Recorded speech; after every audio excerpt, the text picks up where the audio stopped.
Salam əziz tələbələr. Təkrarın 11-ci gününün izah videosu ilə qarşınızdayıq. Deməli, vaxt itirmədən suallarımızın izahına keçmiş olacağıq. Birinci sualımız biraz yeni tipli bir sual tipidir. Yenə cədvəl onlarla bağlı bir sual tipi deyə bilərik. Akvarium məsələsidir. Yazılıb ki, akvarium qalın xətlərlə ifadə olunmuş şüşə lövhələrlə bloklara ayrılıb. Akvarium sətir və sütun başlanğıcında olan ədədlər həmin sətir və sütunda dolacaq xanaları göstərir. Qeyd olunan hərflərdən neçəsi su ilə dolacaq? Baxın, mahiyyəti nədir sualın? Verilmiş böyük bütöv bir akvariumum var. Həmin akvarium, baxın, bu qalın xətlərlə yudulanmış bloklar vasitəsilə müəyyən hissələrə ayrılıb. Baxın, bir blok buradadır. Məsələn, baxın, bir dənə blok buradadır. Blokların ölçüləri fərqli-fərqlidir. Hamısının ölçüsünün eyni olması şərt deyil. Baxın, bu kiçik bir blokdur. 3 dənə xanadan ibarətdir. Bu kiçik bir blokdur. 3 dənə xanadan ibarətdir. Blokların mahiyyəti odur ki, mən məsələn, tutaq ki, baxın, buranı su ilə doldurmuşam. Su nə sağa axa bilməz, nə sola axa bilməz. Nəyə görə? Bu qalın xətlər suyun sanki qarşısını kəsirdiyini göstərir. Bu hissədə məsələn su aşağı axa bilməz. Bu suyun bu hissəsinin qarşısını kəsirdiyini göstərir. Ədədlər isə müvafiq olaraq, məsələn, bura 2 yazılıbsa, bu sütunda 2 dənə xananın dolu olmasını ifadə edəcək. Mən heç bir halda bir xananı yarımçıq doldura bilmərəm. Məsələn, burada bu şəkildə xana doldura bilmərəm. Baxın, bu formada xana doldura bilmərəm. Xana bütövdə olmalıdır. Yəni, tamamilə su ilə əhatə olunmalıdır. Bu bir. İkincisi, mən məsələn, bu 2 xananı burada 2 yazılıb deyə doldura bilmərəm. Çünki bunun altı boşda axı. Həm alta doğru, həm də sola doğru bu su axmağa başlayacaq. Deməli, mən burada bu sütunda elə 2 dənə xananı doldurmalıyam ki, su nə sola, nə sağa doğru axmasın. Deməli, buna əsasən mən bu 2-ni harda yazacağım? Bu hissələri yaza bilmərəm, su aşağı axacaq. Gətirib bu ikisinə yazacağım. Baxın, burada A hərfi var, bunu nəzərə alım. Elə edəcəm ki, A hərfi görsənsin. X yazacağım onun yerinə, baxın, dolan yeri X yazacağım. Deməli, bu da dolur. Bəli, məntiqən su burada sola axar.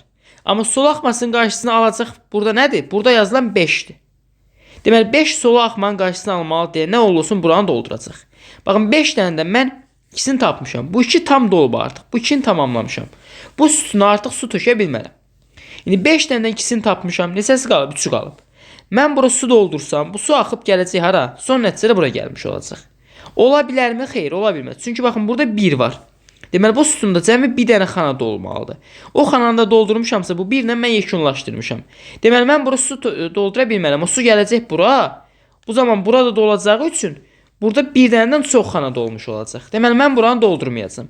Qalan 3 dənəni müvafiq olaraq, baxın, bu hissələri doldurmuş olacağım. Deməli, bu 5-i də yekunlaşdırdım. İndi bu 4-ü seçməliyəm. Dediyim kimi, mən bu xananı doldura bilmərəm. Çünki yuxarıda 1 var. Bu xananı doldura bilmərəm, çünki su sağa doğru axacaq, yenə orada olacaq. Deməli, birini doldurmuşam, 3-ü qalıbsa, bir də o 3 dənəsini, baxın, bu şəkildə dolduracağım burada. Deməli, bu 4-ü də tamamlamışam.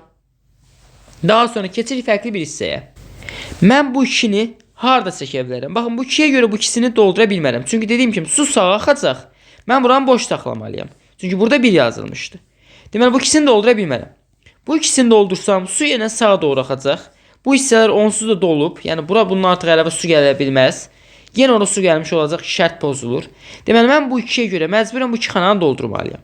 Burada su sola axacaq deyə, bunun qarşısını kəsmək üçün bu 3-dən istifadə edəcəm. Bu 3 dənə xana burada dolu olsa, su sağa və sola doğru axmaz. Deməli, bu 3-ü də tamamlamış oluram. Eyni zamanda bu yuxarıdakı 2-ni tamamlamış oluram. Burada 4 yazılıb. 4 dənədən 3-ünü yazmışam, qalıb 1-i. Mən buranı su ilə doldursam, su aşağı axacaq. Məlum məsələ, buranı doldurmalıyam ki, su aşağı axmasın. Sağ axmır, bir dənə sola axa bilər. Sola axmasının qarşısına nə alacaq? Buradakı 3 almış olacaq. Baxın, bu 3-ə görə mən bu xanaların 3-ünü də doldurmuş olsam, həm bura tamamlanacaq, həm də burada 4 dənə tamamlanacaq. Su hər hansı sağa sola doğru axa bilməz artıq. İndi burada 5 yazılıb. Mən xanalardan birini doldurmalıyam. Mən bu xananı doldursam, su sağa doğru axar. Amma sağ tərəf təmiz dolub artıq, orası su əlavə edə bilmərəm. Deməli, buranı doldurmayacağım. Mən gəlib dolduracağım bu hissəni. Bu hissəni doldura bilərəm yeganə, bu 5 tamamlanır. İndi su sola axa bilər axı. Sola axmasın deyə bu hissəni doldurmalıyam. Bu 3-ü tamamlayacağım. Amma bu aşağı axa bilər. Bu da aşağı axmasın deyə mən bu 1-ə görə bu hissəni dolduracağım. Bu 1 də tamamlandı. Eyni zamanda bu sütunda da baxın 5 dənəsi dolub. Deməli, bu da tamamlanıb. Deməli, mən akvariumu bu şəkildə doldurdum.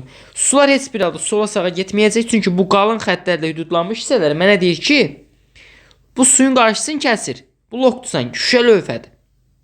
Su sağa və sola doğru axa bilməyəcək, heç bir yerdə aşağı doğru axa bilməyəcək. Deməli, verilmiş akvariumu bu şəkildə doldurdum. Mənə deyir ki, hansı hərflərin altı, hansı hərflər su ilə dolur? Baxın, bir dənə bu hərf doldu, bir hərfim, bu hissə, bir, biri bu iki, bir də bu üç. Cəmi neçə dənə hərf su ilə dolmuş oldu? 3 dənə hərf su ilə dolmuş oldu. Deməli, birinci doğru cavabım olur. Birinci sualda C variantı. Təbii ki, izahdır deyə biraz vaxt aparır. İstənilən halda siz bunu daha sürətli yaza bilərsiniz. Saytı da var. Saytı da bununla bağlı bir izah videosu ayrıca çəkmişəm. Orada saytı qeyd etmişəm. Kanala girsəz, akvarium məntiq yazan kimi görəcəksiniz ki, həmin sual izahı var. Orada həmin saytda qeyd etmişəm. İstəsəz daxil olub oyun da oynaya bilərsiniz. İkinci sual şəkil münasibətləri ilə bağlıdır. Deməli, diqqətli olmuş olsaq burada nə edir? Baxın, bu fiqurdan 2 dənədir. Məsələn, dairədən 2 dənədir. Təpə nöqtəsi yuxarıda olan üçbucaqdan 2 dənədir. Bir dənə təpə nöqtəsi aşağı olan üçbucaqdan 1 dənədir. Deməli, cavab variantı necə olacaq? Təpə nöqtəsi aşağıda olan üçbucaq olacaq. Xətlərə görə fərqlənirlər. Baxın, bu diaqonaldan biri burada, biri burada 2 dənədir. Bu getdi. Deməli, diaqonal olmayacaq. 4-ü silən kimi nə qalırdı? 1 qalmış olurdu. Baxın, əyri xətdən 2 dənədir. Şaquli xətdən 2 dənədir. Amma üfüqi xətdən 1 dənə idi. Mənə bir dənə də üfüqi xətt lazım idi. Deməli, burada belə bir fiqur olmalı idi. O da harada verilib? Birinci şəkildə verilib. Deməli, doğru cavabımız olur birinci şəkil. Keçir üçüncü suala. Yazıb ki, K və L müxtəlif və sıfırdan fərqli rəqəmlərdir. K neçə müxtəlif qiymət ala bilər? Deməli, bir-birindən və sıfırdan fərqli qiymət almalıdırlar. Mən bilirəm ki, 5-i elə vuranda aldığım ədədi buraya yazıram. 6-nı elə vuranda aldığım ədədi yazıram bura. Deməli, bura mütləq L olmalıdır ki, L-dən L çıxım 0 alım. İndi mən L-in yerinə neçə yaza bilərəm ki, vurub həmin ədədin özünü alım. Düşünərəm ki, bu nə olsun? 2 ola bilər məsələn. 1 yazsam L-in yerinə, altda 1, 6, 6-nın özünü almış olardım. Amma 1 yazsam 2 rəqəmlə də almayacaqdım heç bir halda. Deməli, 2 yazmış ola bilərəm. 2 yazsam alt F2 12. Deməli, L-in qiyməti 2 olsa, alt F2 12. Deməli, L 2 olsa 12-dir. 12'nin 12 çıxanda 0 alınır. 5 tif 2 də bizə neçəni verir? 10'u verir. İndi L 2'dir. 2 düşdü bura aşağı. Neçədən 0 çıxanda 1 alınır? 1'dən. Deməli, K da 1'dir. L'in 2 qiymətinə K-nın uyğun gəlir 1 qiyməti. Amma burada L 2 yox, başqa qiymət də ala bilər. Məsələn, 4 da ala bilərdi. Alt dəfə 4, 24. Deməli, 24-dən 24 çıxıb mən 0 almışam. 5'də 4'ə vuranda 20. Bu halda K-nın qiyməti neçə olacaq? K-nın qiyməti olacaq 2. 2 olacaq ki, 2-dən 0 çıxım 2-ni alım. 2-dən də 2-ni çıxım 0 alım. L'in 4 qiymətinə K-nın 2 qiyməti uyğundur. Daha sonra ola bilsin L'in qiyməti 6'dır. 6 dəfə 6, 36.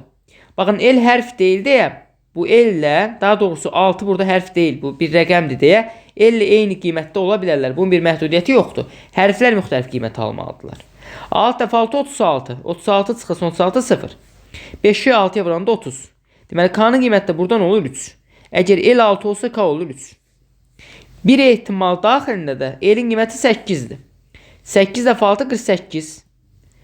Deməli, burada da artıq 5 dəfə 8, 40'dırsa, K-nın qiyməti 4'dür. Deməli, L 8 olanda da K 4 olur. Artıq L bundan böyük qiymət almayacaq. Bu uyğunluq yeganə bu 4 dənə cütlükdədir. Deməli, K-nın ala biləcək qiymətlərin sayı neçədir? Neçə müxtəlif qiymət ala bilər? 4 dənə müxtəlif qiymət ala bilər. Cavab olacaq B variantı. Dördüncü sual.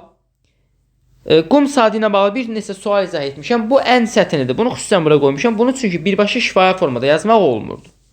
Normalda biz deyirdik ki, başlanğıc anı yazılsa cavab hər ikisidir. Verilmiş qum saatlarına kiçik zaman kəsim. Məsələn, burada yoxdur. 5 dəqiqə olsaydı cavab nə idi? Heç biri idi. Sonra qum saatlarına müvafiq zaman kəsikləri versəydi kiçik qum saatı idi. Amma burada qayda-qanunluq biraz dəyişib. Nə kiçik saat yoxdur, nə başlanğıc anı yoxdur. Həmin saatlar və 1 dəqiqə böyük olanı var. Deməli, burada vəziyyəti qurub baxmalıyam ki, necə olacaq. Bu mənim qum saatlarımdan biridir. Olsun 6 dəqiqəlik. Baxın, bu şəkildə yazacağım uşaqlar. Bir də qum saatını çəkməyə çox yerimizi aparacaq. Bu 6 dəqiqəlik qum saatıdır. Bu da 7 dəqiqəlik qum saatıdır. Deyirəm axı, bu mütləq şəkildə qum axmalıdır. Bitməlidir ki, mən bilim nə qədər vaxt gedib. Yoxsa qumun hansı hissəsinin neçə dəqiqə olduğunu tapa bilmərəm. Mən məcburən gözləyəcəm ki, birinci qum saatındakı 6 dəqiqəlik qumun hamısı aşağı axsın. Yuxarıda qum qalmasın. Axı keçən müddət 6 dəqiqədir. Həmin müddət 6 dəqiqə bu saat üçündə keçərli olduğu üçün bu 7 dəqiqədən 6-sı aşağı axacaq, yuxarı qalacaq 1-i. Və biz demişdik ki, hər dəfə burada qalan 1-dən istifadə edirik. Mən hal-hazırda 6-cı dəqiqənin sonundayım. İndi nə edəcəm? 9-a gəlməliyəm. 9 dəqiqədən sonra əmri icra etməlidir əsgər.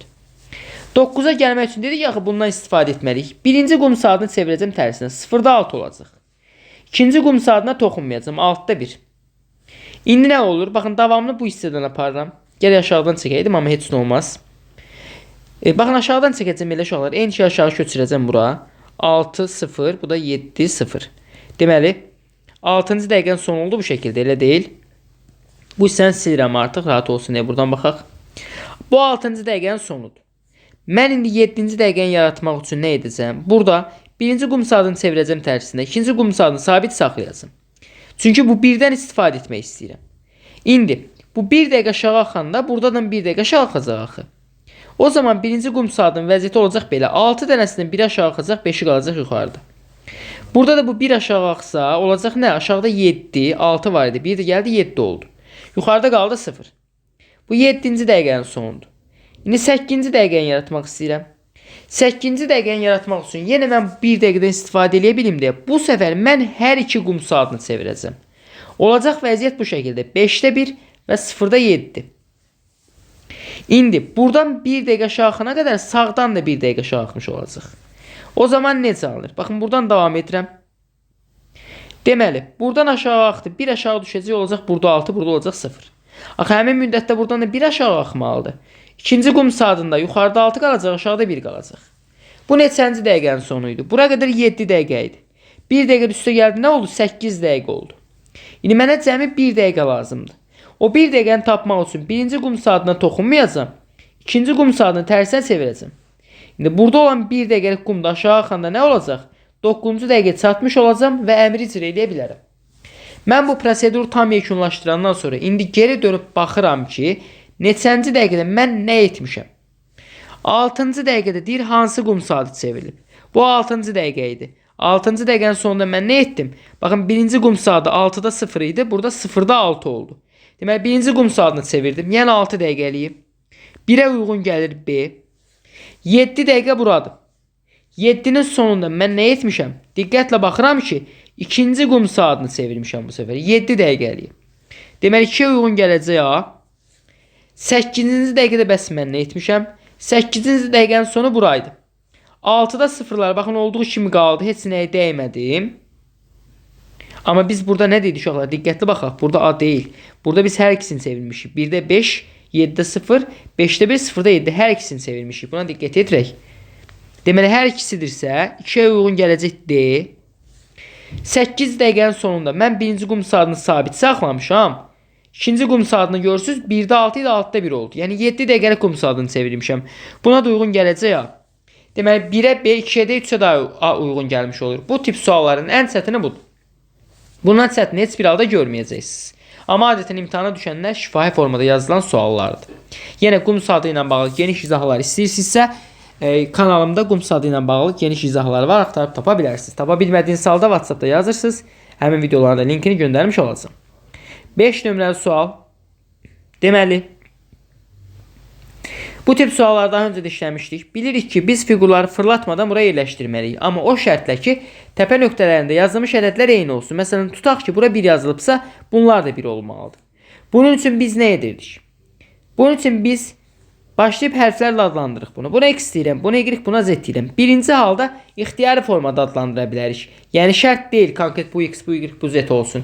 Birinci ürəyimiz necə istəyirsə o şəkildə adlandıracağıq. Sonra amma qayda ilə davam edəcəyik.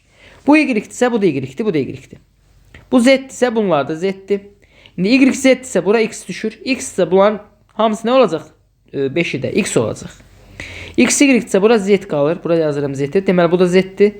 Z-x-dirsə, bura y qalır. Deməli, z-x-dir, bura y qaldı. Bunların üçü də oldu y. X-y-dir, bu z-dir. Deməli, bu da z-dir. X qaldı bura. İndi mən baxıram buradakı fiqurlara. Bunlardan xüsusi bir şey əldə edə bilməyəcəm. Çünki hamısı fərqlidir. Amma mən gəlib birinci sütuna baxmış olsaydım, görərdim ki, mənim 2 dənə birə-bir eyni nəyim var? Üstbucağım var, birə-bir eynidir. Bunlar tam eyni deyil. Solu və sağları nədir bunların? Fərqlidir. Deməli, mən gəlib baxıram ki, birə-bir eyni olan təpə nöqtəsi yuxarıda olan üçbucaqlarım hansılardır? Diqqətlə baxmış olsaq, bu üçbucaqlarımız, baxın, bu ikisidir. Y, Z, X. Baxın, bu üçbucaq biri buradadır, biri də burada aşağıdadır. Biraz sərgəli çəkim. Baxın, biri də budur. Bu üçbucaqlar birə-bir eynidir. Deməli, təpə nöqtəsi nədir bunun? 1-dir. Təpə nöqtəsi Y-dir. Deməli, Y bərabərdir 1-ə. Sol tərəf Z-dir. Sol tərəf nədir bunlarda? 3-dür. Deməli, Z bərabərdir 3-ə. Avtomatik X də qalır nəyə? 2-yə. X də oldu 2. İndi baxın. Mən nə etməliyəm? Hərfləri ardıcıl düzürəm. A, B, C, D. A hərfi Y-ə uyğundur. Y-in qiyməti 1-dir. Buraya yazıram 1. B hərfi Z-ə uyğundur. Z-in qiyməti 3-dür. Buraya yazıram 3. C hərfi uyğundur X-a. X-in qiyməti 2-dir. Buraya yazıram 2. D hərfi Z-ə uyğundur. Z-in qiyməti 3-dür. Buraya yazıram 3. 13, 23 alınır. O da A variantında var deyə. Bu sualın doğru cavabı olacaq məsəl variantı. Keçirik 6 nömrəli suala. Fiqur ədəd əlaqələrlə bağlı bir sual tipidir. İlkin halda mən 1 və 2-nin 2-dən 5-in aldığını görürəm. Burada alındığını görürəm. Kiçik ədədlərdən böyük ədədlər alınıbsa, burada bir vurma prosesi olduğunu düşünəcəm. Aradakı fərq böyükdürsə, kvadrat kub ola bilər deyə düşündüm. Həqiqətən 2-nin və 1-in kvadratları cəmi mənə neçəni verir? 5 verir. Eyni qaydada 2-nin və 3-ün kvadratları cəmi mənə 13 verir. Bəs 4 və 5-dən 41-i necə alacaq? Yenə kvadratları cəmi. Bunlar ödədir. Amma burada 41-in 61-in kvadratlarını mən necə hesablayacağım? Bütöv hesablaya bilmərəm, axı 74-ü verməz mənə. Deməli, mən əslində burada ədədlərə rəqəm olaraq baxıram. Bunlar bir rəqəmli ədədlərdir deyə burada hiss olunmur. Əslində mən nə edirəm? Verilmiş ədədin rəqəmlərini toplayıram. Birinci sətirdəkilərin hamısı bir rəqəmlidir deyə toplamağa heç nəyim yox idi. Amma əslində qayda qanunum budur ki, verilən ədədin rəqəmlərini toplayım. 4 plus 1 5, 6 plus 1 7. İndi bunların kvadratları cəmi 25 və neçə alınır? 49. Bu bizə həqiqətən 74-ü verəcək. Deməli, verilmiş ədədlərin rəqəmlərini cəmləyirəm, sonra kvadrata yüksəldirəm. 5-in kvadratı ilə 5, 25-dir. 13-ün kvadratına baxmıram. Əvvəlcə toplayıram 1 plus 3, 4. Sonra onun kvadratına baxıram. O da bizə verir 16-nı. 25 ilə 16-nı toplayanda 41 alırıq ki, bu sualda doğru cavab olur Y variantı. 7 nömrəli sual. Nəticənin mərkəzdə olduğunu bilirəm. Daha rahat görünür, elə deyil. Adətən mərkəzdə olan böyük ədəd və ya fərqli fiqurun içərisində olan ədədim nəticə olur. Yaxşı, mən 32-ni, 52, 12 və 4-dən necə ala bilərəm? Birbaşa çox vaxt itirməyək deyə qayda qanunu göstərəcəm. Əslində onu da görmək olardı. 52 12-dən böyükdür, 34 15-dən böyükdür, amma 12 13-dən kiçikdir. Böyük-kiçik yerlər qarışıqsa biz operatorlarda toplayırdıq. Elə burada toplamaq məqsədə uyğundur. 52-ni 12-ni toplasam 64. 64-dən kök altı nə ala bilərəm uşaqlar? 8 alaram. Aldığım 8-i bu 4-ə vursam, mərkəzdəki 32-ni alacam. Deməli, 34 ilə 15-i toplayıram. Bu mənə verir 49-u. 49-dan kök alsam 7. Aldığım 7-yi 6-ya vursam 42 alınır. Elə buradakı ədədlərin hasil məsələsində görmək olurdu elə. Deməli, 60 ilə 21 toplayıram 81. 81-dən kök aldım 9. Aldığım 9-u buradakı 3-ə vursam 27 alınmış olacaq. Deməli, bu sualda doğru cavab oldu Y variantı. 8 nömrəli sual. Açılışlardan deyir, hansıları eyni bir kuba aiddir? Dedik ki, bu tip suallarda əsasən fiqurların bir-birindən bağlantısına baxmış olacağıq. Burada əsasən biz 5, 2 və 3-ə baxmış olsaq, ipuclarını görmüş olacaqdıq. Baxın, məsələn, 5, 2 və 3 harda rahat görsənir. Tutaq ki, buradan baxıram. 5-in üstü 2 olanda sağında 3 var, elə deyil. Amma 3 gəlib hara birləşib uşaqlar? Tam 5-dən 2-nin ortaq nöqtəsinə birləşib. İndi mən gəlib baxın, buradan durub baxanda 5-in üstü 2 olanda sağında 3 var, bəli. Amma 3 gəlib bunların ortaq nöqtəsində birləşməyib. 2 ilə 3 bir-birinə sanki paraleldir, amma burada toxunurlar bir-birinə. Həm düz gəlib hara birləşir? Tam bu nöqtəyə, 5-dən 2-nin ortaq nöqtəsinə. Deməli, 5-dən 6 bərabər deyil. Bunu bildim. İndi mən bu 2-ni aşırıb gətirirəm bura. Aşırsam olacaq bu vəziyyətdə. Bu vəziyyətdə olduqda, baxın, 5-in üstü 2 olanda, yuxarıdan aşağı baxanda burası sağ tərəf olur. Burası sol tərəf olur, elə deyil. 5-in üstü 2 olanda sağ tərəfdə 3 var, bəli. Amma mən görürdüm ki, burada 6, 3 gəlib 6 ilə 5-in harasına birləşib? Ortaq nöqtəsinə birləşib. Amma burada 3 sonra birləşməyib. 3 5-in sağ aşağısına birləşib, elə deyil. Bura haradır? Sağ tərəfdə və 5-in aşağısıdır. Biz buradan baxmırıq. Suala hardan baxırıq? Buna diqqət yetirmək lazımdır. Yuxarıdan aşağı baxırıq. Buradan baxsaq, bəli. Bu 5'in sol yuxarı küncüdür. Amma biz o zaman 2-nin üstə 5 var deyərik. Biz 5-in üstə 2 vəziyyətinə baxırıqsa yuxarıdan aşağı baxacağıq.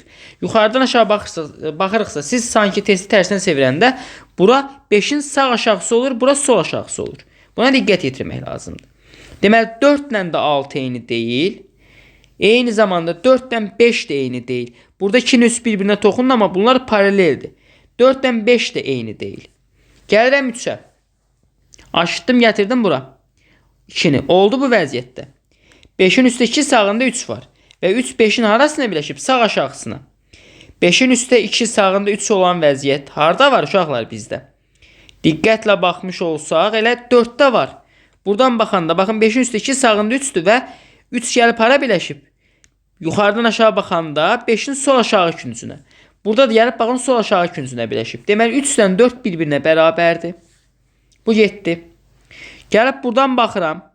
5-in üstə 2 olanda burası sağ tərəfdir, burası sol tərəfdir. 5-in üstə 2 olanda sağında 3 var. Amma 3 ilə 2 bir-birinə toxunmurlar, paraleldirlər. Deməli 3 ilə 4, daha doğrusu 2 ilə 4 eyni deyil, 2 ilə 3 eyni deyil. 2 fərqlidir, 4-dən 2 fərqlidir 3-dən. Sadəcə 2 ilə siz müəyyən qədər buradakı 5-i uyğunlaşdıra bilərsiniz. Amma o da doğru deyil. Çünki mən buradan baxanda 2 5-in sağ aşağısına birləşib. Buradan baxanda sol aşağısına, sol yuxarısına birləşib. Buradan sağ yuxarı, burada isə sol yuxarı birləşib. Baxın, ikilərin istiqaməti eyni deyil. Deməli 2 ilə 5 də eyni deyil. Nə qaldı? 2 ilə 3, 4, 5 eyni deyil. Deməli 2 maksimum 1 ilə uyğun gələ bilər. O da uyğun gəlməyəcək. Çünki burada paraleldir, amma 3 ilə 2 bir-birinə paralel deyil. Mən indi bu 2-ni gətirib aşırsam 5-in yanına necə olacaq? Bir dəfə aşırsam olacaq bu vəziyyətdə. Diaqonal formada hərəkət edəcək. Bir dəfə aşırsam olacaq bu vəziyyətdə. İndi uşaqlar, buradan baxıram. 5-in üstündə 2 olanda 3 hardadır? Sağındadır. Və 3 gəlib hara birləşib?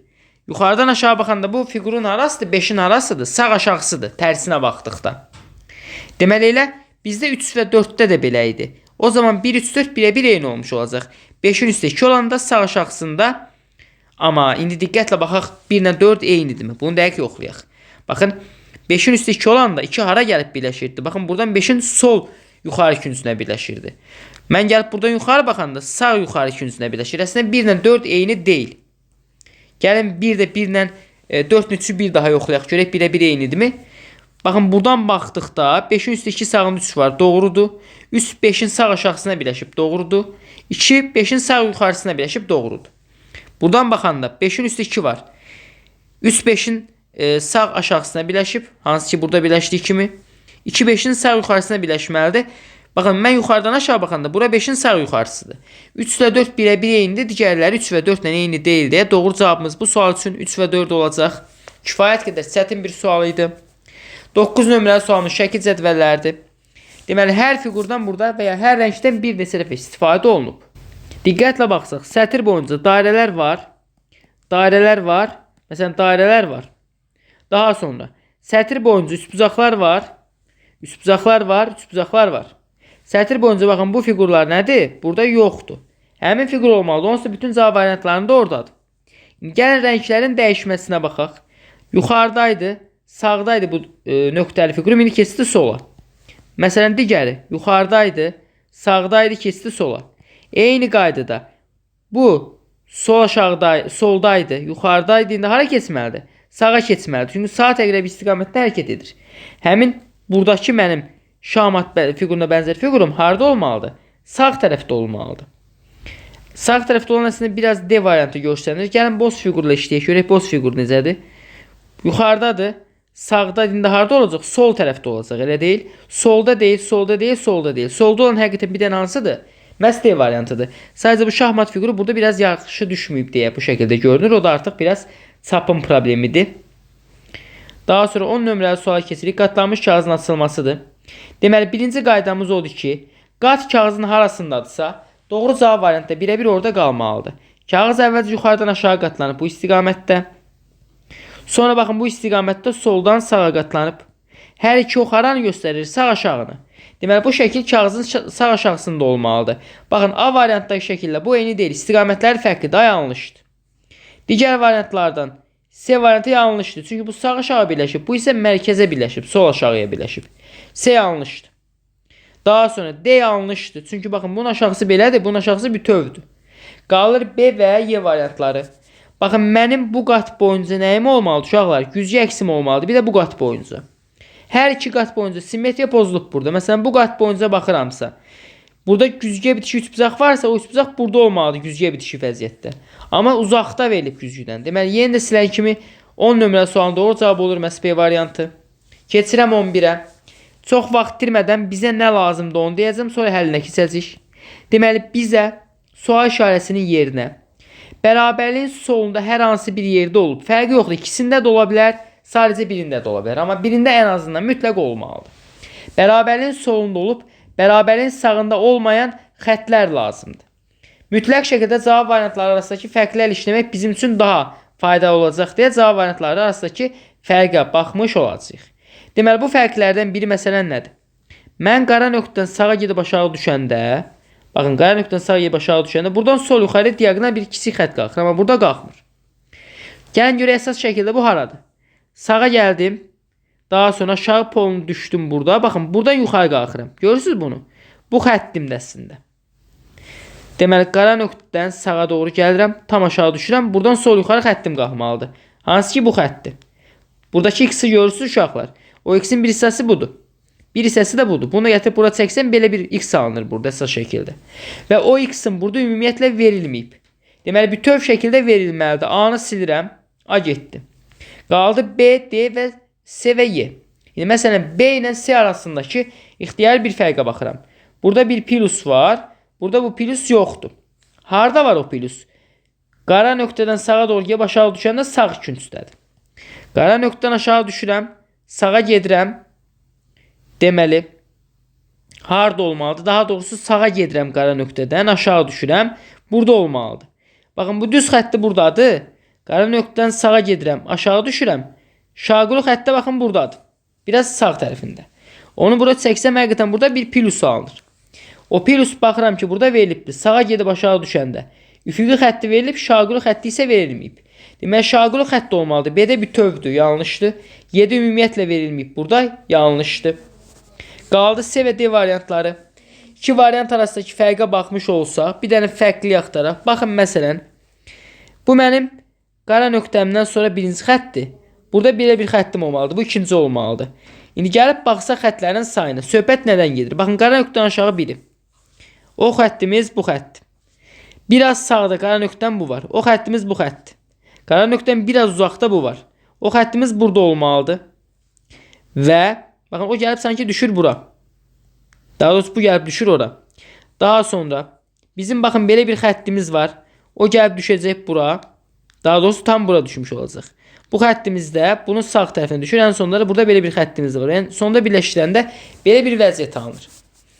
Diqqətlə baxmış olsaq, sadəcə baxın bu xəttə diqqət yetirək. Bu xətt əslində hardadır?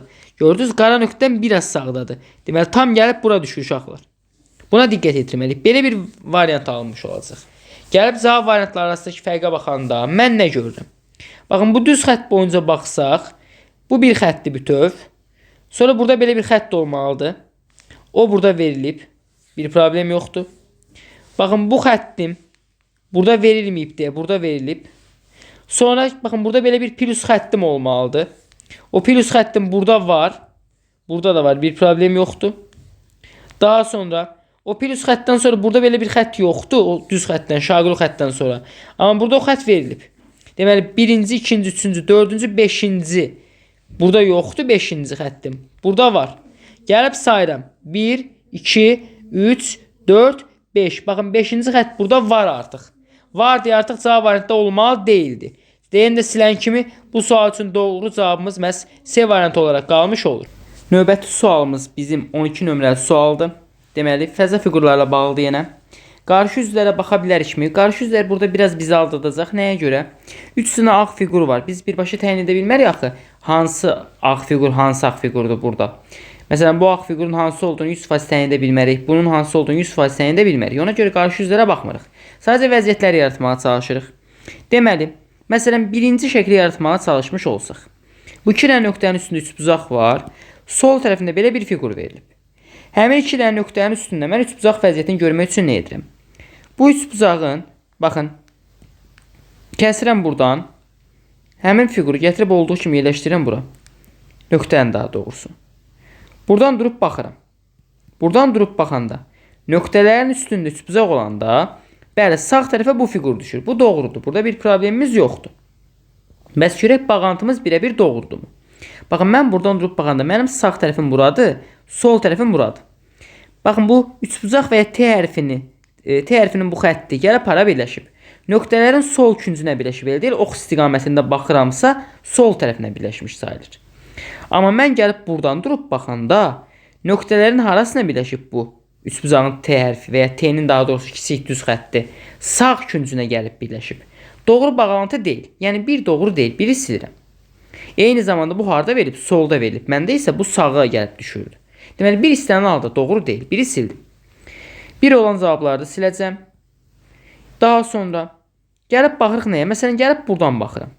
Gəlib buradan baxanda həqiqətən nöqtələrin üstündə T hərfi var. T-nin bu düz xətti gəlib hara birləşib? Sol küncə birləşib. Sağında da baxın, belə bir figurum var. İndi mən yenə həmin nöqtələrini kəsib gətirib qoysam bura. Nöqtələr olur burada.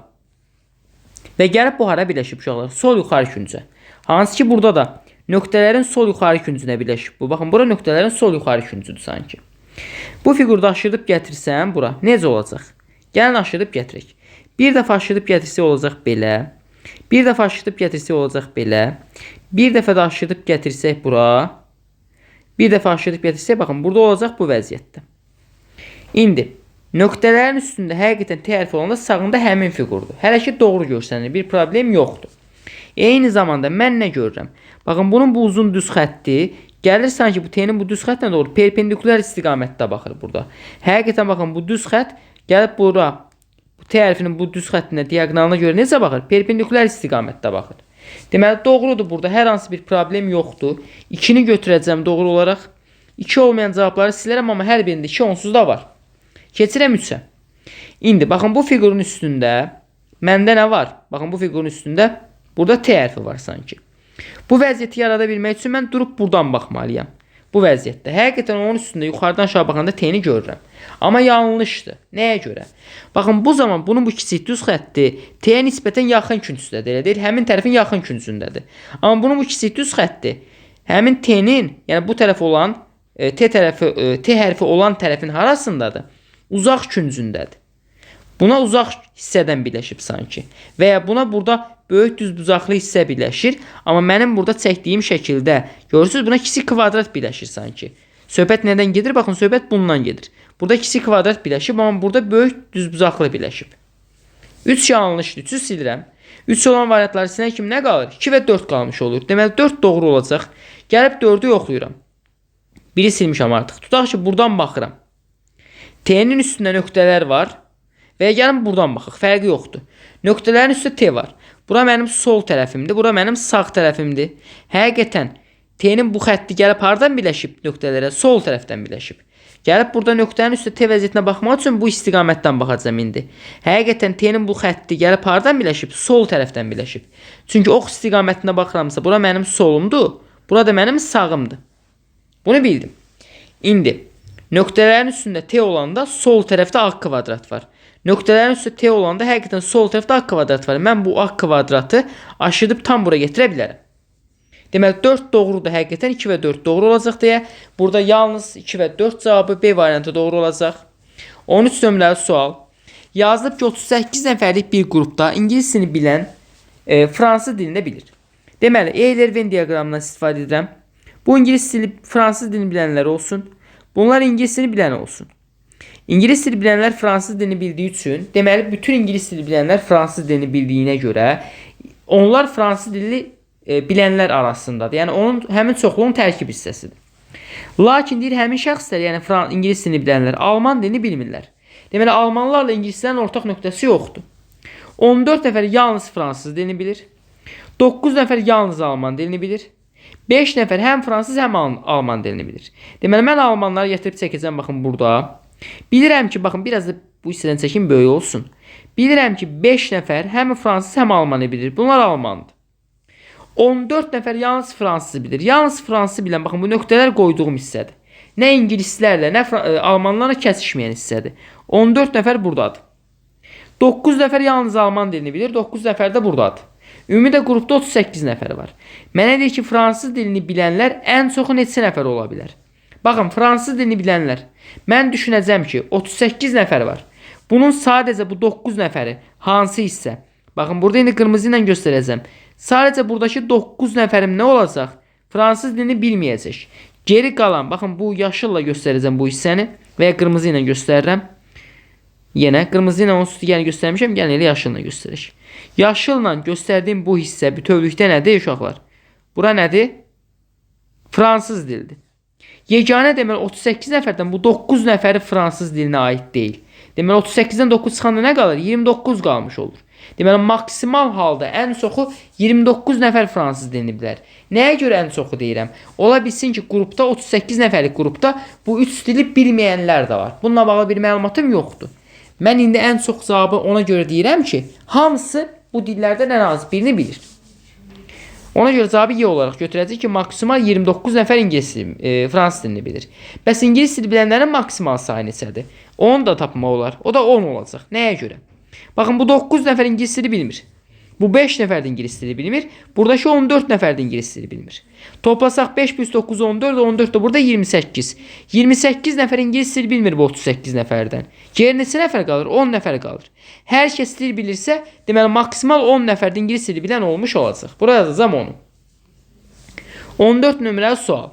Yazıb ki, birinci rəqəm ikinci rəqəminin 3/1 olan, birinci rəqəm olsun x. İkinci rəqəmin 3/1. Daha doğrusu neçə rəqəmli ədəd yazıram mən? 4 rəqəmli ədəd yazıram. 1, 2, 3, 4. Deyir, birinci rəqəm ikincinin 3/1-idir. Əgər ikinci x-dırsa, birinci bunun 3/1-idirsə, birinci olacaq 3/1x. Üçüncü rəqəmi birinci ilə ikinci rəqəminin cəmidir. Yəni, burada olan rəqəmin bu ikisinin cəmidir. X plus 3/1x bizə neçəni verəcək? 3/4x verəcək. Bura deməli oldu 3/4x. Üçüncü rəqəm 1 və ikinci rəqəmin cəmidir. Sonra yazılıb ki, sonuncu rəqəmi isə ikincidən 3 dəfə çoxdur. İkinci x-dırsa, sonuncu da nə olacaq? 3x olacaq. Yazıb ki, 4 rəqəmli ədədin rəqəmlərinin cəmini tapın. Mən x-a məsələn 4 deyə bilmərəm. Əgər x-a 4 desəm, 4 dəfə 3 bu 12 olur. 12 rəqəm deyil axı. 2 rəqəmli ədəddir. Deməli, x 4-dən kiçikdir. X ya 1-dir, ya 2-dir, ya 3-dür, hər iki. Amma 1 ola bilməz. Çünki x 1 olsa, 1-in 3/1-i mənə bir rəqəm vermir. Kəsr ədəd verir. Deməli, 1 ola bilməyəcək. 2 ola bilməz. Çünki 2-nin də 3/1-ini tapa bilmərəm mən rəqəm olaraq. Deməli, 2 də olmayacaq. O zaman x-in qiyməti mütləq olacaq 3. Əgər x 3-dürsə, bura oldu 3. 3-ün 3/1-i mənə 1 verəcək. Bura oldu 1. 3-ün 4/3-ü, yəni 3 vurulsun 4/3. 3-sə rıxsar getsə mənə verir 4-ü və ya bu ikisinin cəmi mənə 4-ü verəcək. 3-ün 3 misli də mənə 9 verəcək. Deməli, ədədim nə oldu? 1349 oldu. Onun rəqəmlərinin cəminə baxmış olsaq, biz neçə alacaq? 17 almış olacaq. Deməli, 14 nömrəli sualında doğru cavab oldu variantı. Keçirik 15 nömrəli suala. Şəkil analizi ilə bağlı bir sual tipidir. Hər qəbulda bir dənəsi olur bundan mütləq şəkildə. Dedik ki, bu suallarda birinci nə olursun? Kodlar yazmaq lazımdır. Kodlar hər fiqurdan çıxan xətlərin sayıdır. M-dən baxın 1, 2, 3. 3 dənə xət çıxıb. Buraya yazıram 3. I-dən 3 xət çıxıb. B-dən 2. C-dən 2. D-dən 4. Y-dən 3. U-dan 2. R-dən 4 çıxıb. T-dən 4 çıxıb. S-dən 4 çıxıb. A-dan 2 xət çıxıb. G-dən 3 xət çıxıb. Məsələn, deməyin ki, bu xət A-dan çıxır, eyni zamanda G-dən çıxır. Hansına sayıq? Hər ikisini saymalıyıq. Hansı xanalara toxunubsa və ya hansı kvadratlara və ya dairələrə, hər hansı fiqurda ona toxunubsa, mütləq hər ikisi üçün sayılmalıdır. Eyni qayda aşağıda yazıram. Bu 2-dir, 4-dür, 3-dür, 4, 3, 2, 3-dür, 3-dür. Yenə bu da 2-dir, 4-dür, 2-dir, bu da 4-dür. Baxıram ki, hərəsindən bir neçə dənə verilib. Deməli, mən nə etməliyəm? Məcbur koordinatlar yazmalıyam. Gəlib ikiliklərin koordinatına baxsam, məsələn, bunun koordinatı U-dan gedib Y-yə 3 xətti var. U-dan gedib R-ə 4 xətti var. Bunun koordinatı 3 və 4-dür. 3 və 4, 4 və 3 eyni şeydir. Yəni, bu rəqəmlərin ardıcılığının heç bir fərqi yoxdur. Məsələn, C-nin koordinatı. C-dən gedib B-yə, C-dən gedib D-yə. Birinin 2 xətti var, birinin 4 xətti var. Bunun koordinatı 2 və 4-dür. B-nin koordinatı. Gedib C-yə 2 xətti var, gedib Y-yə 3 xətti var. Bunun koordinatı 2 və 3-dür. Bir dənə qaldı ikiliyimiz bu. A hərfi. M-dən A-dan M-ə gedib və G-yə gedib. Hər ikisinin 3 xətti var. Bunun koordinatı isə 3, 3-dür. Koordinatı 3-3 olan bir dənə, koordinatı 2-3 olan bir dənə hamısından 1-1'dir. Baxın, hamısının koordinatı fərqlənir. X-i tapa bilərəm birbaşa. Deməli, X-dan gedib 3-ə və X-dan gəlib baxın 4-ə. Koordinatı 3 və 4 olan bizdə hansı hərf idi uşaqlar? U hərfi idi. Deməli, koordinatı 3-4 olan U-dursa, buraya yazıram X-i yerinə U hərfi. X-i tapdım. Bu getdi. İndi digər ikiliklərə baxıram. Məsələn, bu ikilik. 1 gəlib bu ikiliklə bağlanıb, 1 üçlüklə bağlanıb. 2 və 3 olan koordinatı hansı idi? B hərfi idi. Buraya yazıram B-ni. B-ni tapdım. İkilikləri qeyd edim, ondan sonra bağlantılarla digərlərini tapacağım. Məsələn, bu ikilik. B ilə bağlantılı olan ikilik hansıdır uşaqlar? B ilə bağlantılı olan ikilik budur. Burada da C hərfidir. Deməli, bu olacaq C. C-ni də tapdıq. Əlimizdə bir dənə ikilik qalıb. O da A hərfidir. Onu da yazıram bura.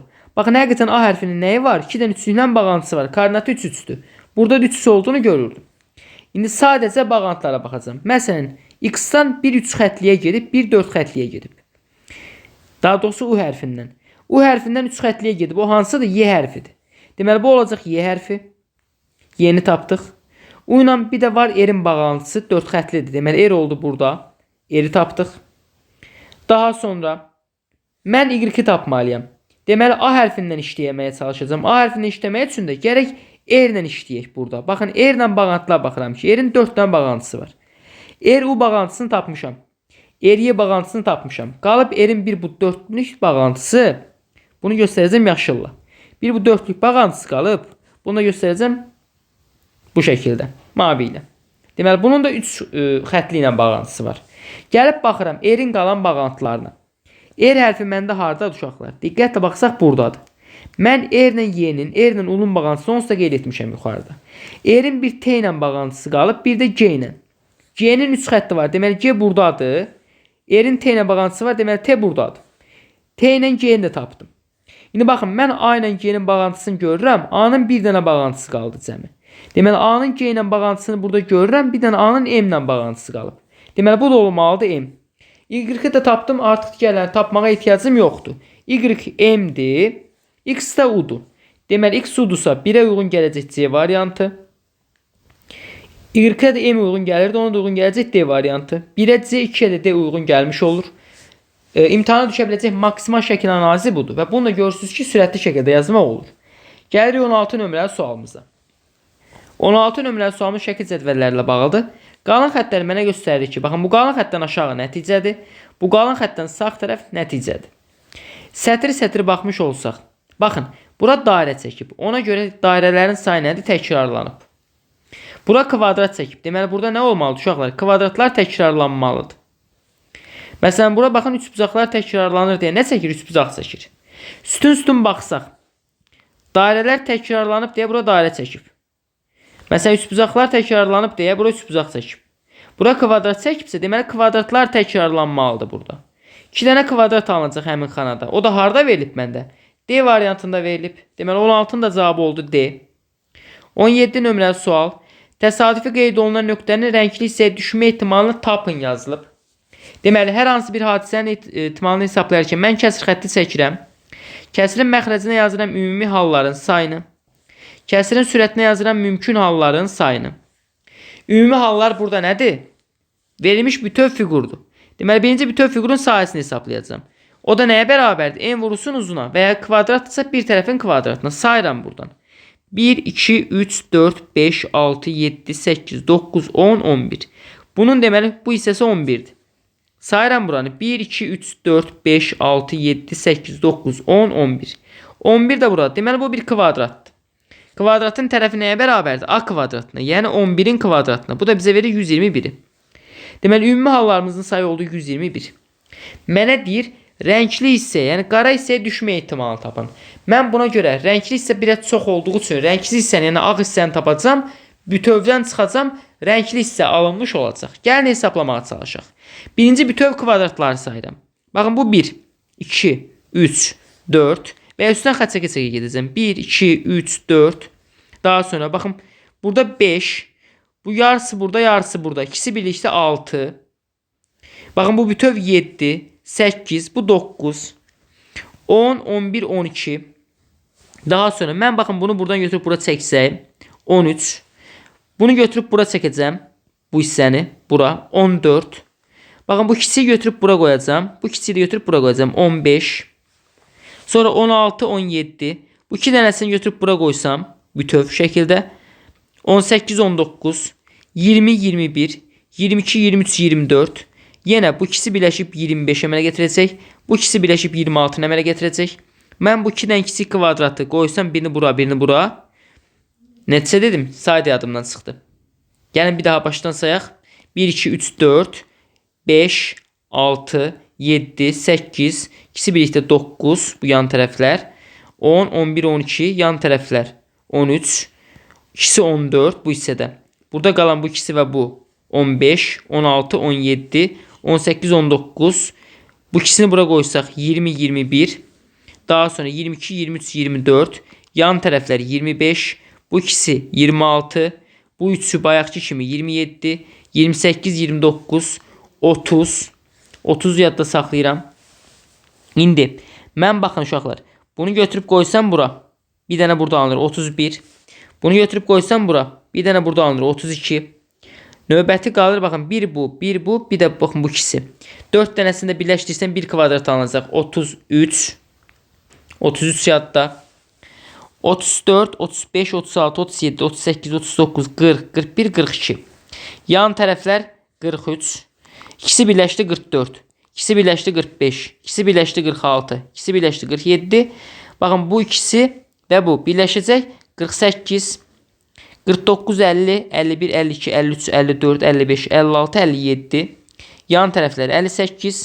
İkisi birləşdi 59, 60, 61, 62. Bu üçü də birləşdirsə nə olacaq? 63 olmuş olacaq.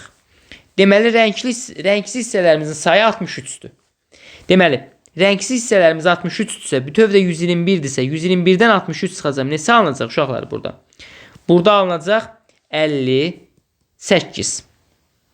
Deməli, rəngli hissənin sayı nə oldu? 58 oldu. Onda mümkün hallarının sayı olur 58. Yəni 121-də 58 alınır, o da C variantında verilib. Ola bilsin mən biraz uzun saydım. Əslində bunları birləşdirmək olardı və ya bunu sayıb birbaşa nə etmək olardı? 2-yə də vurmaq olardı. Mən biraz uzun getdim. Siz daha qısa gedə bilərdiniz burada. Əsas odur ki, hər qaydasını bilin. İmtahanda istənilən halda gec-tez bu sualda rahatlıqla yaza biləcəksiniz. Deməli, cavab oldu C variantı. Keçirəm 18 nömrəli suala. Baxın, ədədə ardıcıllıq verilib. Nisbətən uzun bir ardıcıllıqdır. 2 sualdan ibarət bir ardıcıllıqdır. Böyük ehtimal burada intervalla baxacağam. Məsələn, 3-dən gəlirəm 11-ə, plus 8 artırıram. 11-dən 19-a, plus 8 artırıram. 19-dan 27-yə, plus 8. 27-dən suala, plus 8, 35 alınır. Deməli, birinci sualımız 35-dir. Y'ni, B'ni, C'ni sildim. İkinciyə baxıram.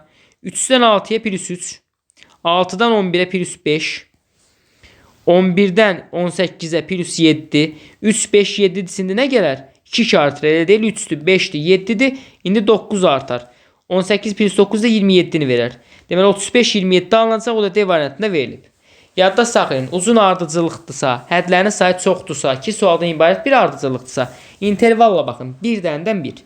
Və ədədi ardıcılıq suallarında birinci görməli olduğunuz əsas iş hədlər arasındakı fərqi qeyd etməkdir. Yəni, nə qədər artıb, nə qədər azalıb. Bunu qeyd etməkdir. 19 nömrəli sual 1 anaqramdır. Deməli, A variantda telefon yazılıb. Telefon. Daha sonra B'də maqnitofon yazılıb. Telefon, maqnitofon, soyuducu, televizor. Bunların hamısı texniki vasitələrdir. Telefon, maqnitofon, soyuducu, televizor. Bir dənə Y-də yazılıb dəsmal. Dəsmal. Hərflərin yerini düzəltdikdə baxın D, E, S, M, A, L. Deməli, anaqramı düzəltdikdə görürük ki, Y variantda olan söz doğru, fərqli variant olmuş olacaq. 20 nömrəli sual. Deməli, biz burada n vurulsun h-a müvafiq qrafiki tapmağa çalışmalıyıq.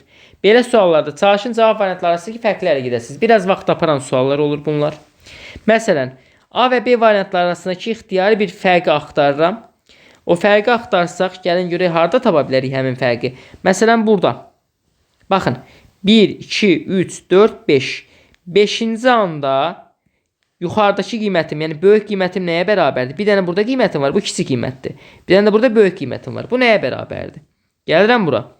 1, 2, 3, 4, 5, 6. 6-ya bərabərdir. Böyük qiymətim 5-ə müvafiq 6-dır. Burada isə 1, 2, 3, 4, 5. 5'e müvafiq böyük qiymətim isə 1, 2, 3, 4, 5. 5,5 olmuş olacaq.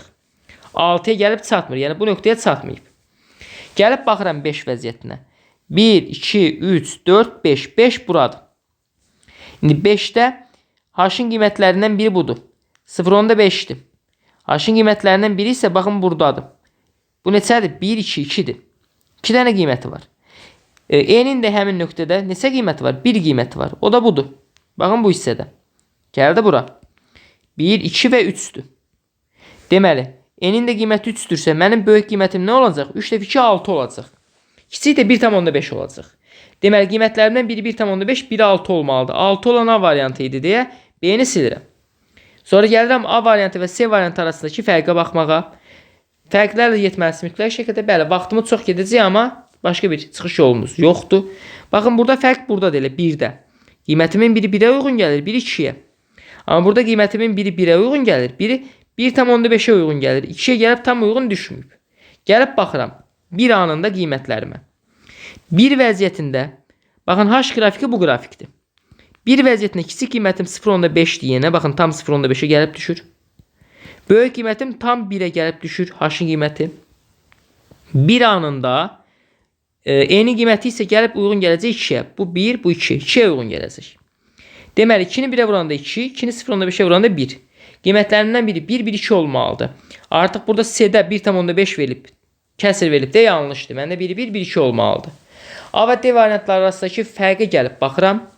A ilə D arasında bir fərq görməyə çalışsaq, baxın, bunu görəcək 3'də 1, 2, 3.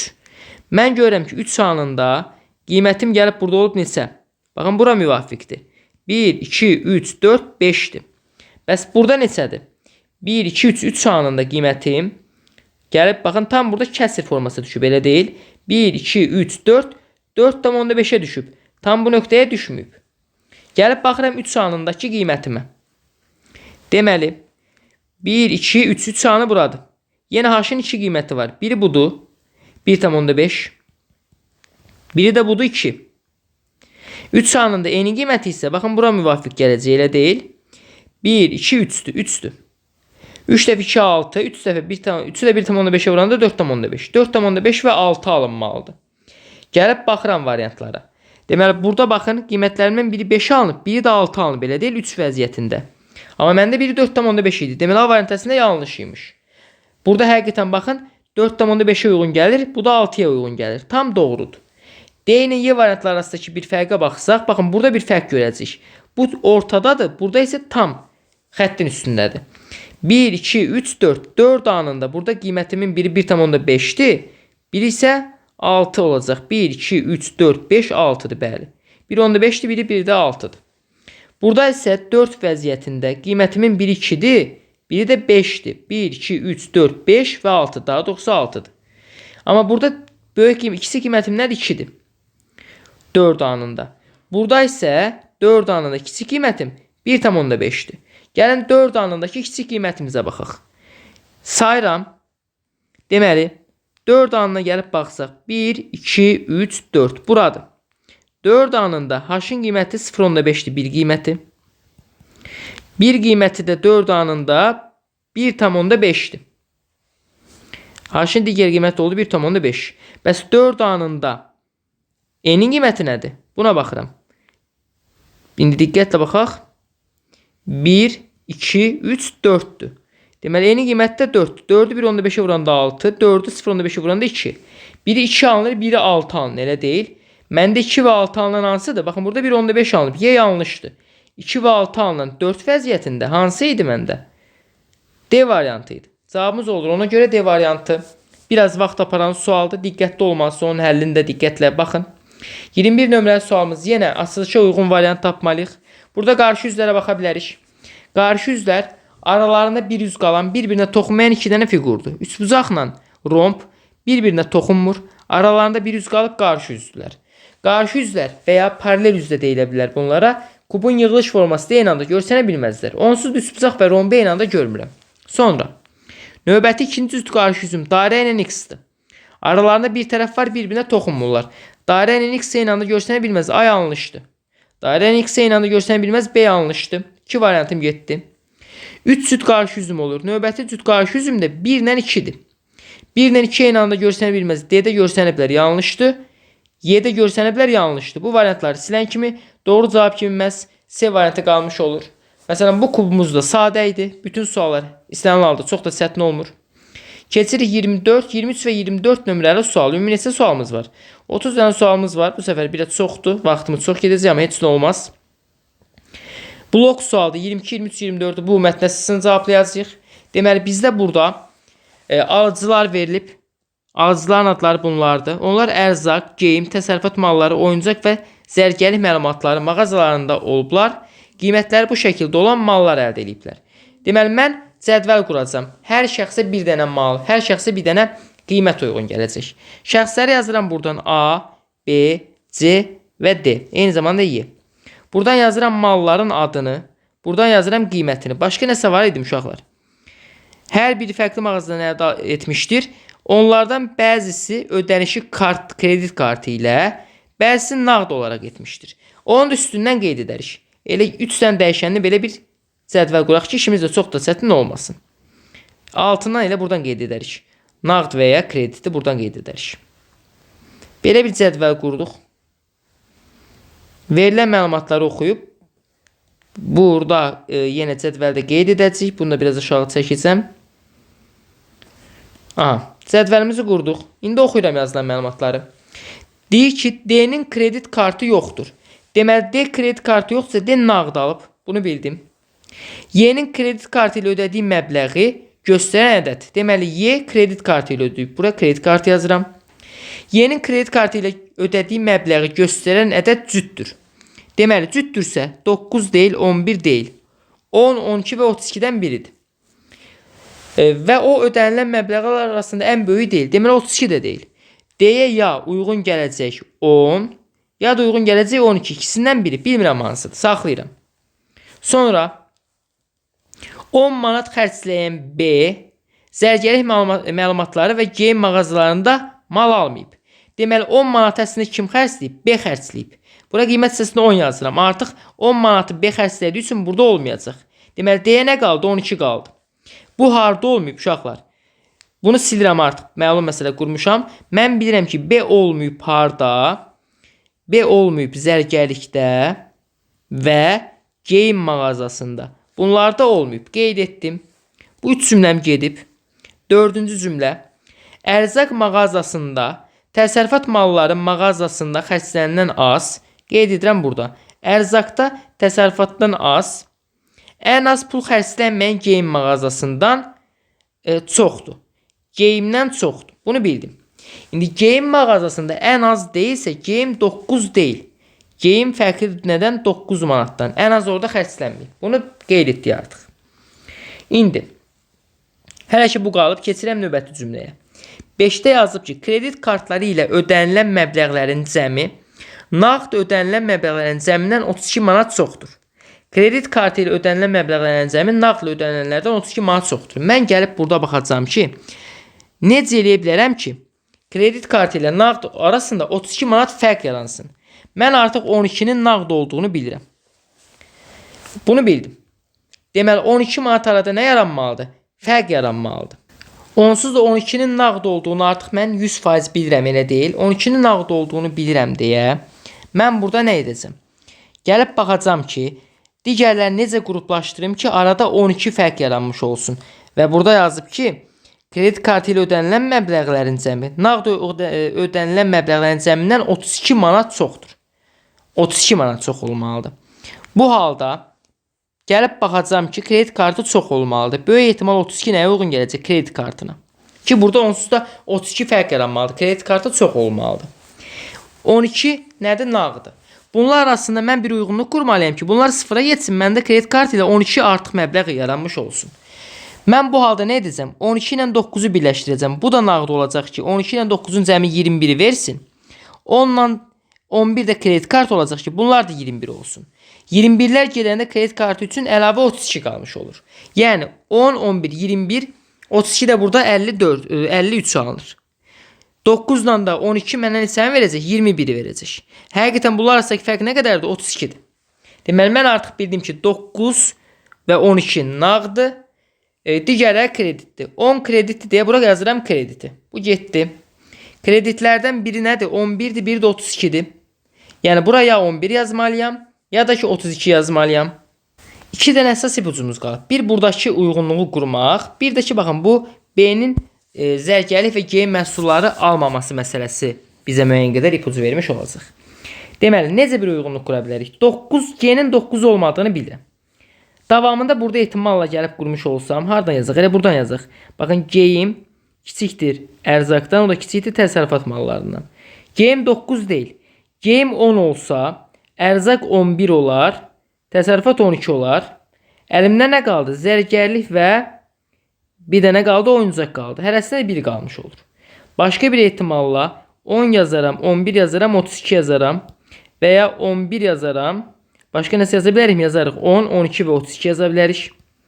Və ya burada yazarıq 11, sonra 12 və 32 yaza bilərik. Bu müəyyən hallarda ehtimallarımızdır. Mən bu qurduğum asıllıqla buna baxmış olsam, mən burada bilirəm ki, geyim mağazası və zərgərlikdən B alış-veriş etməyib. Amma B 10 manatlıq alış-veriş edib, elə deyil. Burada 4 dənə ehtimal vardı G-yə. Artıq mən G-yə 10 götürə bilmərəm. O zaman gərək geyim mağazasını mən buraya yazam.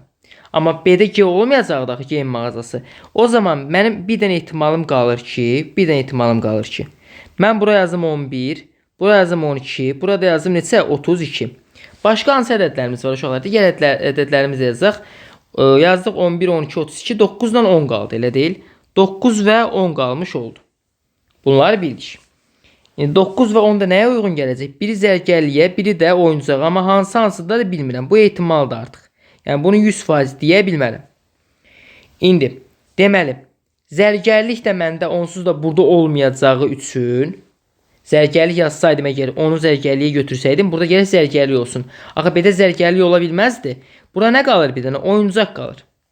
Oyuncağı da açıq yazıram. Bu şəkildə oyuncaq. Deməli, oyuncaq uyğun gələcək ona. Oyuncaq. Zərgərlik uyğun gələcək neçəyə? Əlimdə nə qalmış? 9'a. Zərgərlik uyğun gəlir 9'a. Bu zaman geyim mağazası 11'dir. Ərzaq mağazası 12'dirsə bu ərzaq mağazasıdır.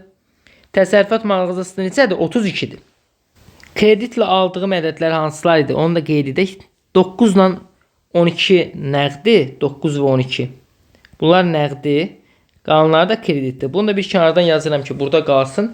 Görək onlarla bir uyğunluq qura bilirikmi? 9 ilə 12 nağdırsa, deməli bura kreditdirsə, bura heç bir halda 9 ola bilməz artıq. Ya deməli, nə olacaq?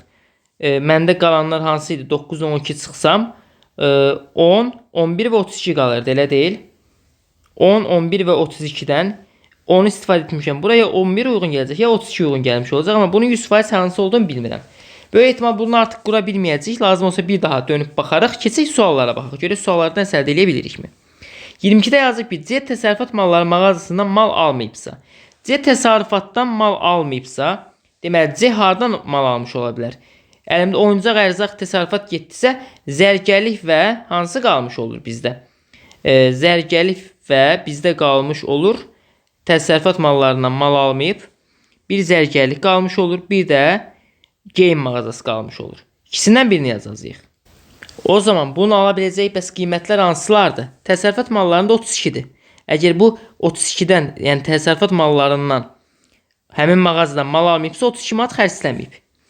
10 manat və 12 manat da xərclənmir. Nə qalır? Ya 9 manat xərclənmiş olur, ya 11 manat xərclənmiş olur. C. Bu halda ya 9 xərclənmiş olur, ya 11 xərclənmiş olur.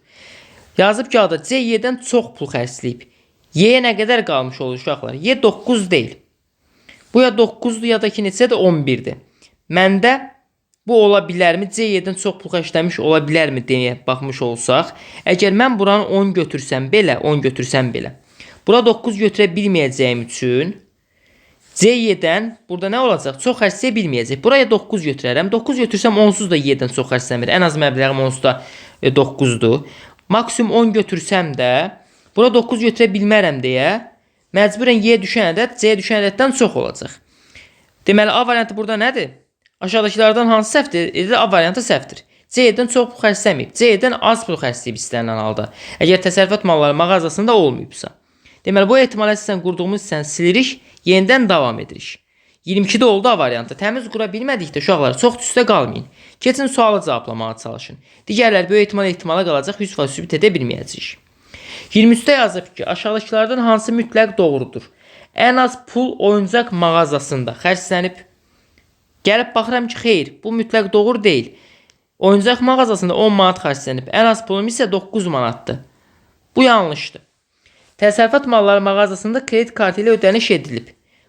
Baxıram ki, təsərrüfat malları mağazasında 32 manatlıq ödəniş edilib. 32 manat da nəyə uyğun idi? Elə burada qeyd etmişdim ki, kredit kartına uyğun idi. Həqiqətən təsərrüfat malları mağazasında kredit kartı ilə ödəniş edilib. Bu nə olacaq? Mütləq doğru olacaq. 23-də oldu B. 24-də yazıb ki, oyuncaq mağazasında neçə manat pul xərclənib? Nə yazmışıq? 10 manat yazmışıq. Deməli, burada oldu A variantı. Deməli, artıq cədvəlin üstü çox dirəşməyə ehtiyac yox imiş. Yazdığımız o kiçik məlumatlarla 3 sualın üçün də rahat cevablaya bilirikmiş. 24-də variantı oldu doğru cavabımız. Keçirik 25-ci suala. Mətin çətin mətin idi, amma dediyim kimi sualları sadə idi. Birinci bu. Mötərizənin için həll edəcəm. Ürək operatoru buradadır. Solu sola bərabərləşdirirəm. Deməli, 9A bərabər olsa 27-yə. A buradan bərabər olur 3-ə. Sağını sağına bərabərləşdirirəm. 7B bərabər 14-dürsə, B bərabərdir 2-yə. Bərabərliyin sağında yerinə yazıram. A 3-dür, B də 2-dir. 2 dəfə 3 6 plus 2 bizə verir 8-i. Deməli, bu 7 8-ə. İndi hesablayıram ikinci mötərizəni, 3 bucaq olanı. 11A bərabər 33-dürsə, A bərabər 3-ə. 18 nəyə bərabər? Sağ tərəfə, sağa bərabər idi. 9B bərabər 18 isə B bərabər 2-yə. Yerinə yazıram. A-nın qiyməti bizdə 3 oldu, B-nin qiyməti 2 oldu. 3 dəfə 3 9 plus 2 minus 3. 11-dən 3 çıxanda nə alınacaq yenə? 8 alınmış olacaq. Deməli, bu da 7 8-dir. 8 plus 8. 15-dən 16-nı hesablayıram. Deməli, həmin operator romb sonuncu sətirdə verib. 5A bərabər 15-dirsə, A bərabər 3-ə. 8B bərabər 16-dırsa, B bərabər 2-yə. Yerinə yazıram. A 3-dür, B isə 2-dir. 3 plus 5 8. 8-dən 2 çıxsam nə qalmış olur burada? 6 qalmış olur. Deməli, bu da oldu 6. 8 plus 8 16. 16-dan da 6 çıxanda bizə 10'u vermiş olacaq. Deməli, bu sualın doğru cavabı oldu məhz Y variantı. 26 nömrəli sualımız bir analogiyada ardıcılığa diqqət yetirməliyik. Rəssam fırça ilə nə edir uşaqlar? Rəsm əsəri çəkir. Rəssam fırça ilə rəsm əsəri çəkir. Dərzi iynə ilə geyim hazırlayır. Ola bilər saxlayıram. Arı pətək ilə bal hazırlamır. Arı gül tozları ilə və ya güldə olan şirələrlə bal hazırlayır. Pətəyin içində hazırlayır. Yəni ondan istifadə etmir. Xam mal deyil, belə deyək. Və ya alət deyil. Bunu saxlayıram. Və ya tam doğru baxaq. Pətək bəli, tam alət deyil. Balı pətək vasitəsilə hazırlamır. Pətəkdən istifadə edərək hazırlamır. İynəsindən və ya başqa bir müəyyən onun üçün xüsusi, burada belə deyil, avadanlıq nədirsə ondan istifadə edir. Pətək bu deyil. Balıqçı dəniz vasitəsilə balıq hazırlamır. Yanlışdır. Burada tilov olsaydı, balıqçı tilov vasitəsilə balıq tutur olsaydı olardı. Dəniz olmaz. Dəniz çünki alət deyil. Pambıqçı tarla. Tarla alət deyil. Birbaşa silirəm. İdmançı yarış. Yarış alət deyil. Deməli, iynə nədir? Dərzi üçün alətdir. Və dərzi bu alətdən istifadə edərək geyim hazırlayır. Fırça rəssam üçün nədir? Alətdir. Rəssam fırçadan istifadə edərək rəsm əsəri hazırlayır. Deməli, doğru cavabımız 26-da oldu A variantı. 27 nömrəli sualımız rahat bir sualdır. Sadəcə diqqətli olmalıyıq. MN-i P-yə vuranda 348 alınıb, MN-i Q-yə vuranda 232 alınıb. Ədədləri düşməyimizə ehtiyac yoxdur. Baxın, mən MN-i P2-yə vururam. Bilirəm ki, MN-i P2 ədədinə vuranda birinci vururam Q-yə. Bu nə deməkdir uşaqlar? MN vurulsun Q deməkdir, elə deyil. Onsuz da MN vurulsun Q-nün 232 olduğunu bilirəm. 232-dir. Baxın, birinci vurdum MN-i Q-yə, alıram neçəni burada görürəm, 232 almışam. Yazdım 232. İndi MN-i P-yə vuranda nə alıram uşaqlar? Burada görürəm 348 alıram. Burada yazıram 348. Alt-alta vurmadı sanki. Bunları toplasam 2, 11 bir yazacaq. Bir yadda 6, bir yadda 7, 3 də burada. 3712 alınmış olur ki, o da Y variantında var idi. Çox üzərində qalmayacağım. Çətin bir sual deyildi. 28 nömrəli sual. Yazıb ki, avtobusda 10 qadın və 22 kişi var. Bu avtobusda neçə kişi və qadın cütlüyü düşsə, kişilərin sayı qadınların sayından 3 dəfə çox olar. Deməli, qadınların sayı 10-dur. Bərabərdir 10. Kişilərin sayı isə 22-dir. Deyir ki, neçə kişi qadın cütlüyü düşərsə, yəni bir kişi bir qadın düşərsə, kişilərin sayı qadınların sayından 3 dəfə çox olar. Yəni 3 2 bərabər olur K-ya. Kişilərin sayı qadınlardan nə oldu? 3 dəfə çox olmuş oldu. İndi gəlin baxaq, bir-bir yoxlayaq. Bir cütlük düşsə, qadınların sayı 9 olar, kişilərin sayı 21. Arada 3 dəfə nisbət yoxdur. İkinci cütlük düşsə, qadınlarda 8 nəfər qalır, burada 1 nəfər də getsə 20 nəfər qalır. Yenə 3 dəfə nisbət yoxdur. Qadınlardan 1 nəfər düşsə 7 nəfər qalır. 22-dən burada 20-dən 1 nəfər düşsə 19 nəfər qalır. Yenə də burada 3 nisbət yoxdur. Qadınlardan 1 də düşsə burada 6 qalır, kişilərdən 1 düşsə 18 qalır. Həqiqətən bu halda arada 3 dəfə nisbət var. Deməli, neçə dənə cütlük düşmüş oldu uşaqlar? Bir cütlük düşdü, belə oldu. 2 cütlük düşdü, oldu belə. 3 cütlük düşdü, oldu belə. 4-cü cütlük düşəndə oldu belə. Deməli, həmin hadisə 4 dənə cütlük düşəndə baş vermiş olur. Cavab olur A variantı. 29 nömrəli sualımız. Baxın, el buradadır. El, M, N, O. M, N, L, K. Müəyyən qədər hərflər müəyyən ardıcılıqlarla verib biz hansı hərfin əski olduğunu, hansı hərfin harda gəlməli olduğunu tapmağa çalışacağıq. Diqqətlə baxaq görək hansı hərf harda gəlib, harda gəlməyib. K təpə nöqtəsinə gəlib. K sol aşağıda gəlib. Deməli, təpə nöqtəsinə gəlməyəcək. Bunlar getdi. K sol aşağıda gəlib, sol aşağıda gəlməyəcək harda varsa. K sağ yuxarıda gəlib, sağ yuxarıda gəlməyəcək. Bunlar getdi. Nə qalır? Bir dənə B variantı qalmış olur. Baxın, K burada sol yuxarıda gəlib. Deməli, K-nın gəlmədiyi yeganə yer baxın sağ aşağıda. Burada sağ aşağıda gəlməyib, burada gəlməyib, burada gəlməyib, burada gəlməyib. Deməli, K mütləq harda gəlməlidir? Sağ aşağıda. Məsələn, digər hərflər. O hərfi sağ aşağıda gəlib. Daha sonra tam yuxarıda gəlib. Sol aşağıda gəlib. Sağ yuxarıda gəlib. Yeganə o hərfinin gəlmədiyi yer buraydı. Baxın, burada heç bir yerdə mən xətt çəkmədim. Deməli, o hərfi gəlməlidir burada. Həqiqətən gəldi o hissədə. Hər hərf bir dəfə yer dəyişirdi. Məsələn, götürək L-i. L hərfi sağ yuxarıda. Baxın, L hərfi sağ yuxarıda yoxdur. Yoxdur, yoxdur, yoxdur. Deməli, L hərfi sağ yuxarıda gəlməlidir. Sol yuxarıda var. Sağ aşağıda var. Tam yuxarıda var, sol aşağıda var. Bir dənə harda yox idi? Sağ yuxarıda yox idi. Ona görə B variantı həqiqətən doğru olacaq. Və sonuncu sualımız fiqur ədəd əlaqələrlə bağlı bir sual tipidir. Bilirik ki, bu tip suallarda mərkəzdə olan ədəd adətən nə olur? Bizim nəticəmiz olur. Ədədlərin sayı çoxdursa və nisbətən böyük ədədlərdirsə, sadəcə onları toplamağa çalışın. Bir qruplaşdırma yaratmağa çalışmayın. Gəlin görə ödəyəcəkmi? 12, 6, 18, 7 burada 25, 10 burada 35, 5 də burada neçə alınır? 40 alınır. 40-dan 8-ə gəlmənin ən qısa yolu 5-ə bölməkdir. Görə ödəyəcəkmi? 7, 15, 22, 32, 35, 55, 10 da burada 65. 65-i həqiqətən 5-ə bölsək biz onu alacağıq. Doğrudur demək qayda qanunluğumuz. Həqiqətən baxın 5 dənə 5 var. Hamısını toplayıb 5-ə bölsək mərkəzdəki 5-i alırıq. Sonuncu bizim üçün ipucuydu. 16, 8, 24, 10 burada 34, 46, bu da 55'dir. 55'i də 5'ə bölsək nə alarıq? 11 alarıq. Deməli, bu sualda doğru cavab oldu məhz D variantı 11. Çətin suallarımız var idi. Xüsusən burada olan maraqlı sual idi. Məsələn, 27 nömrəli sual. Çətin deyildi, amma maraqlı idi. Mətn sualımız biraz çətin görünürdü, amma sualların həlinə keçəndə gördük ki, sadə idi, o qədər çətin deyilmiş. Daha sonra bu qrafik sualımız həqiqətən nisbətən vaxt aparan və maraqlı bir sual tipidir. Eyni zamanda burada bizdə qəbul tam bu şəkildə düşəcək. Elə qəbul sualı idi. Kub sualı kifayət qədər çətin idi, 12 nömrəli. Daha sonra buradakı kub sualı kifayət qədər çətin idi yenə. 11 nömrəli sualın özü də kifayət qədər çətin idi. Yəni hər biri tam qəbul səviyyəsində əksəriyyətlə ya DİM-in test bankında olan sualdır, ya DİM-in hər hansı bir sınağına, qəbuluna düşmüş suallardır. İmtahanda olduqları kimi qarşınıza çıxma ihtimallar var. Buna görə nə edirsiniz? Sualların həllinə diqqətlə qulaq asırsınız. Başa düşmədiyiniz nüanslar olduqda rəy bölməsinə qeyd edirsiniz. Ya həmin tipli suallardan yenidən izah çəkirəm, ya da ki, həmin sualların izahını yenidən çəkirəm ki, qalan bir ay ərzində imtahana ciddi şəkildə hazırlaşıb yüksək nəticə əldə edə biləsiniz.